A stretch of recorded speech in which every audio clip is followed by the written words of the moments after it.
guys, so I thought I would film a video about books that I am reading slash want to read for the year. I have a good size stack of books sitting right here next to me, but I have so many more books that I have not yet read that I want to read hopefully this year, but my fiance already took that box of books either home or he put them somewhere that I don't know where they are, so I can't show you every single book that I plan on reading. But I have a good stack here, and then I will go through a few of the books that I want to read after I show you all of these books, etc. So this is the book I am currently reading. It is called Follow Me Back by A.V. Geiger, and it says, "See me, want me, love me. Hashtag Eric Thorne obsessed." And this is actually a book I showed you guys that I got from Dollar Tree. Now, normally, I'm skeptical of those books actually being any good. They're Dollar Tree books. How good could they really be? I'm on chapter 8 now, and I'm actually really liking this book. It's really good so far.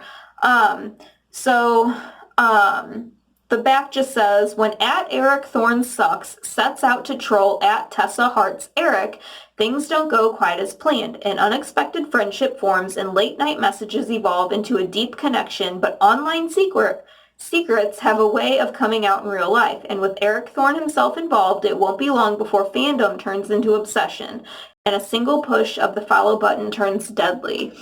I don't know. It intrigued me. I'm glad I started reading it. It's really good.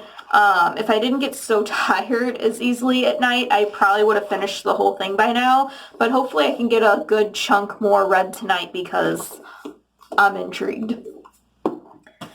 This book I know I showed you guys in a haul, but I can't wait to read this book. It is the Forensics book by Val McDermid, and it says, "What bugs, burns, prints, DNA, and more tell us about crime." So I cannot wait to read this. I'm just so fascinated with forensic science and the whole, everything behind it. It just fascinates me. The fact that, one tiny thing that you would never think of could lead to, the killer. I love that stuff. This is a book my mom got me many months ago that I still have not read, but I really do want to read it, and I can't wait to read it. So I read the book called Love, Lucy, written by Lucille Ball. She is my idol. I love her so very much. That book was amazing. This book, it's not written by Vivian Vance, but it is a book about Vivian Vance, who was Lucy's partner in crime on I Love Lucy. She played Ethel Mertz. So the book is called The Other Side of Ethel Mertz, The Life Story of Vivian Vance. So I'm very excited to read this. I feel like Vivian Vance didn't get enough credit for her role as Ethel because obviously Lucy was the star, so I feel like she kind of overshadowed Ethel's character, but Vivian Vance did such a phenomenal job. She was an amazing actress, and she did such a wonderful, she did such a wonderful job in so many different scenes. She's so funny. Her timing was perfect. If you guys watch I Love Lucy, or if you've never seen it, check it out. It's such a good show. I know it's so old to all of you. It's from back in the 50s, but it's seriously one of the funniest shows ever made. It's my favorite show. I love Lucy. I'm obsessed with Lucy. And I also really love Vivian Vance, so I can't wait to read her book. This book I recently got from Amazon, and I'm just excited to read it. It's called Badass Affirmations, The Wit and Wisdom of Wild Women by Becca Anderson. And it's just this little book with different, written with different affirmations in it. And then it looks like there's even kind of little stories in here, and stuff like that. This would be an easy read, something that you can read either daily or, just read on through it. And actually, it looked like in the back, there's a little journaling section in the back. It says journaling, and then it has little prompts. It says, what are your goals? How will you affirm them? What baby steps will you take this week to kickstart your positive life changes? What is an area in your life that you could use a confidence boost? What affirmations can help you give that boost? That's pretty cool. I actually didn't know that was in this book. Very excited to get to reading this one. This one I got shortly after my dad passed away, and I did read up until a certain part, but I took the bookmark out because I'd rather just restart from the beginning because it had been so long since I had read it that I forgot what I had read in the first place. But it's called Loss of a Parent, Adult Grief When Parents Die, by best-selling author Teresa Jackson. And it says it's a personal approach to bereavement. That's what it looks like. And it says on the back, Teresa Jackson lost her father unexpectedly at the age of 24, 18 months into his recovery from a devastating stroke. In this book, she shares her family's personal journey of letting go, as well as stories from others who also lost their parents. Each chapter is filled with stories from Teresa and others who help you feel stronger and more optimistic about the future. Guided exercises and insights into how to grieve in a healthy and positive way will help you process what you are feeling and learn to be happy again. And then somebody wrote a compassionate, thought-provoking, and beautiful book by Melanie Mitchell. And then somebody else wrote Heartfelt Advice by Beverly Taylor. So I do want to read this. This is something that I could easily read in a day, probably like an hour. It's only got like 135 pages in it. Really, really thin. But I just thought it might help with the process of grieving. I think I do still grieve, but I'm pretty much past the grieving stage at this point. I think I've accepted the fact that my dad is gone. I mean, it's never going to be easy. I'm not saying it's gotten easier. I think I've just accepted it, and knowing he's not suffering and in pain anymore really helps. And I know he's looking down on me. I know he's my guardian angel keeping me and Alden safe, and that's all I could ask for. This book is super old. I don't know what it's been through. Oh, my sister's name is in this. So this used to be the property of her high school that she went to. It says McClure High School in here. You can see like where it had like the little library pocket. Do you remember that when it had like a library card in the books from school? Anyway, this is her copy of The Great Gatsby by F. Scott Fitzgerald. Now, I do have the actual copy that came out after the movie came out, so my copy has Leonardo DiCaprio on the cover of it. I just don't know where it's at right now, and I kind of just want to read this one because of how old it is. Does that sound crazy? Like, I don't know why. It's just so worn, and like, my sister, like, she put a star here and she was highlighting stuff. I don't know if she had to like read this for class and then like write an essay about it or something, but I really want to go through and read this. I found this at my dad's house, so I don't think my sister would want it for any reason, but if she does, then she can have it back after I read it. This book I got on eBay because honestly, the book itself is just freaking beautiful and the illustrations in it are so awesome. And I've always been intrigued by this Disney character anyway. So it is Alice's Adventures in Wonderland and Through the Looking Glass by Lewis Carroll. Look at how beautiful this is. It is so pretty. Like, I want to get like all of the fairy tale books that like have covers like this and just like put them on a bookshelf because they're so pretty to look at. So it also has a picture of the cat on the back, and it says, I've often seen a cat without a grin, but a grin without a cat, it's the most curious thing I ever saw in my life. And here's just like a little bit of the illustrations. Like, aren't they so cool? I just really, I don't know, I was drawn to it. And I've never actually sat down and read any of the old school, like, fairy tale type books, so I'm really intrigued to reading this one. Hopefully I can read this one soon. I've just got so many books that I want to read. I don't know where to go like next. After I read this one, I'm like, I don't know which book to read next. But I did just tell my cousin I would read this book next because I bought this book for myself and for her. She just finished her copy. And now it's a series on HBO, so she's like really wanting to binge watch it, and she wants me to be able to binge watch it with her, but I haven't even read the book yet, and it's a big book.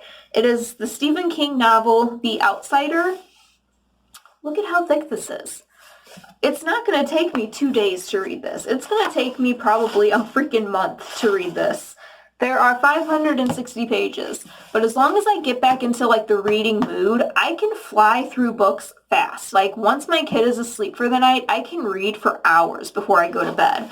But I really do, I want to read this. The little sleeve, I'm not sure where it is because I did start reading this originally, and I always take like the sleeves of books off when I read them because it's just easier.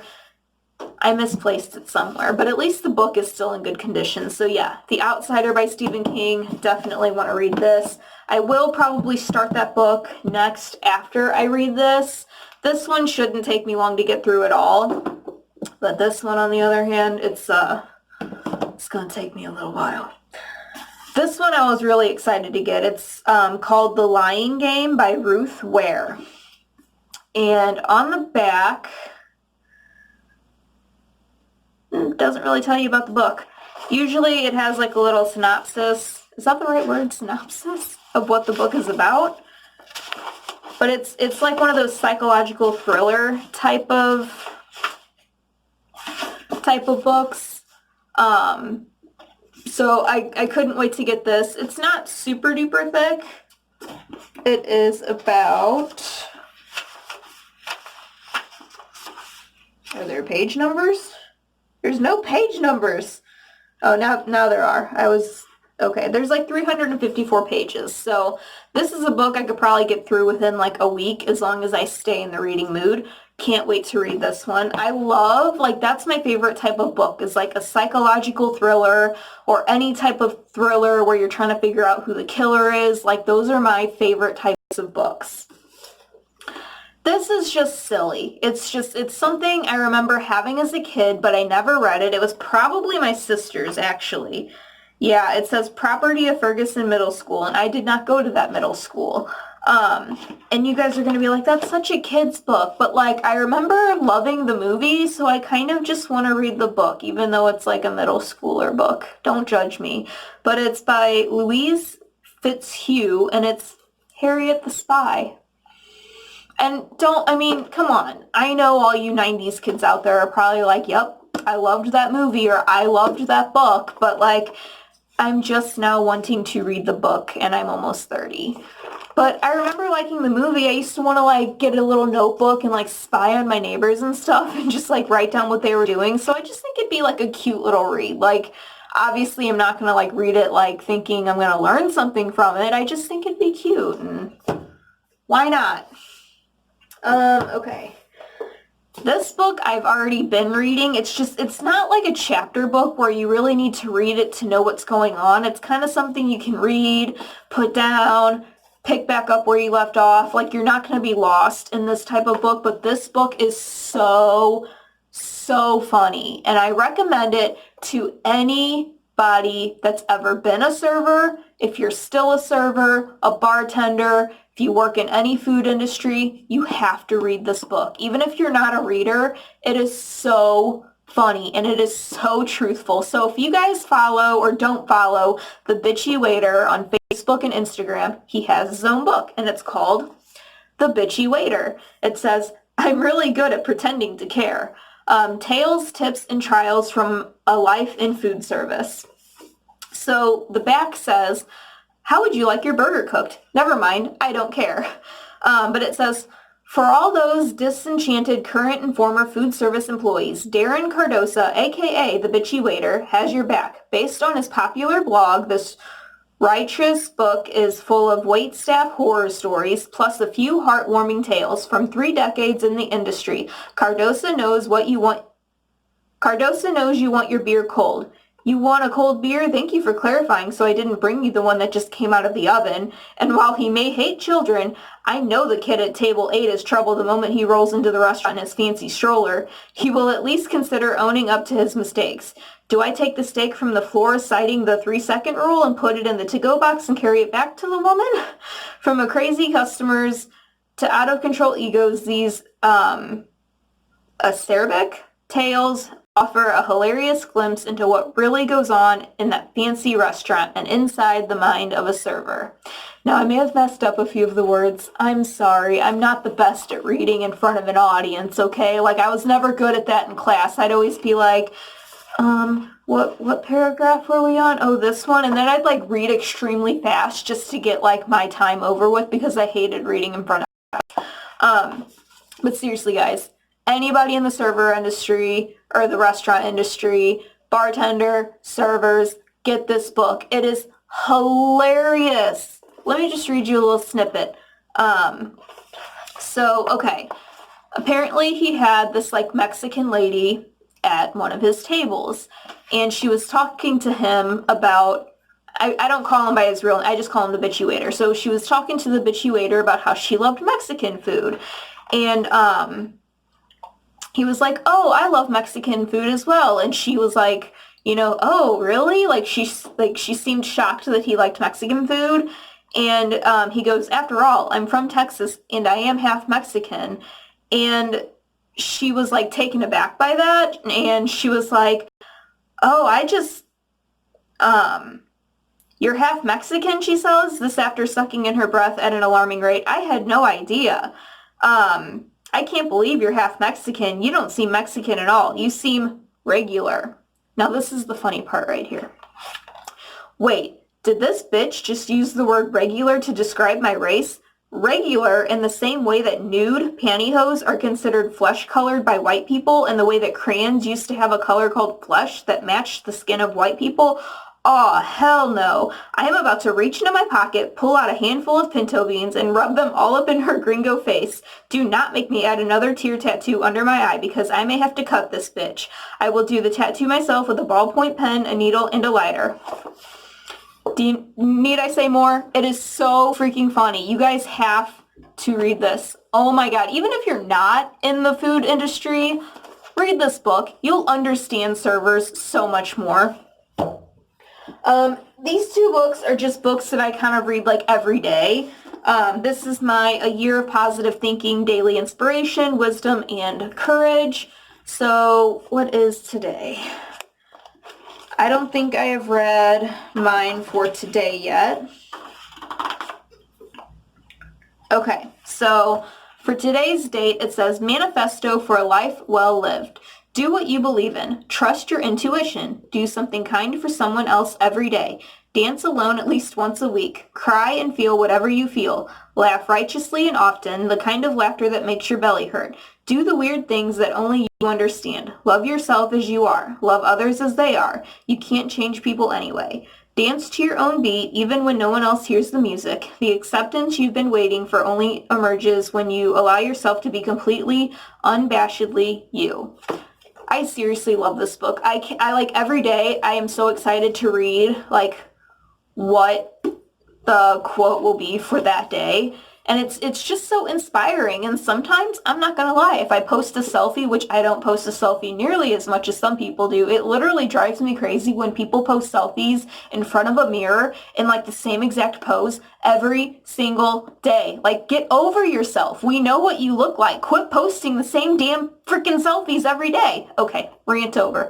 Anyway, sometimes if I do post a selfie and I want to like put some sort of quote to it, I'll flip through this book and find an inspirational quote and I'll just add it to my selfie because I can.